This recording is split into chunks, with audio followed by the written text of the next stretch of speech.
Hello students, இந்த வீடியோல வந்து செகண்ட் ப்ராப்ளம் பார்க்க போறோம். செகண்ட் ப்ராப்ளம் வந்து என்னன்னா find the inverse if it is exit அப்படின்னு சொல்லிட்டு கொடுத்திருக்காங்க. அதுக்கு ஒரு 2/2 மேட்ரிக்ஸ் கொடுத்திருக்காங்க. 2/2 மேட்ரிக்ஸ்னா நம்ம A inverse என்ன ஃபார்முலா சொல்லுவோம்? A inverse is equal to 1 by determinant A into adjoint A அப்படின்னு சொல்லுவோம். ஓகேவா? இப்போ 1 by determinant A into adjoint A ல determinant என்னன்னு பார்க்கணும். If it is determinant is equal to 0 ன்னு சொன்னா it does not exist. Does not A inverse does not exist. ஓகேவா?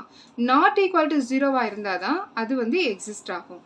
அப்போ first determinant value கண்டுபிடிச்சுக்கலாம். அப்போ -2 4 1 -3 இதோட determinant value எப்படி கண்டுபிடிக்கணும்? நம்ம diagonal elements first multiply பண்ணுவோம்.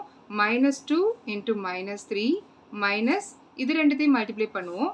அப்போ 1 into 4 which is equal to -2 into -3 is equal to என்ன இருக்கும்? 6 6 minus 4 is equal to 2 2ங்கிறது கண்டிப்பா not equal to 0. ஸோ இந்த இடத்துல வந்து நம்மளுக்கு determinant வந்து 0 not equal to 0 வந்திருக்கு. அப்போ A inverse வந்து கண்டிப்பா exist ஆகும். அப்போ next வந்து adjoint A கண்டுபிடிக்கணும். adjoint A வந்து 2/2 மேட்ரிக்ஸ்க்கு ஈஸியாக நான் ஆல்ரெடி சொல்லி கொடுத்துருக்கேன். அது ஒன்றும் கிடையாது. இப்போ இந்த ரெண்டுத்துக்கும் வந்து நம்ம என்ன செய்வோம்னா இன்டர்சேஞ்ச் பண்ணி போட்டுருவோம். diagonal elements இன்டர்சேஞ்ச் பண்ணி போட்டுருவோம். அப்போ -3 -2 இருக்கும். நெக்ஸ்ட் இதோட சைனை சேஞ்ச் பண்ணிப்போம். இப்போ இங்க வந்து +4னா -4 +1னா -1 அப்போ -4 -1 இதுதான் adjoint 2/2க்கு வந்து adjoint. அப்போ A inverse is equal to என்ன சிம்பிளா A inverse is equal to once again நீங்க வந்து ஒரு ஃபார்முலாவை எழுதுங்க, ஒன்றும் தப்பு இல்லை.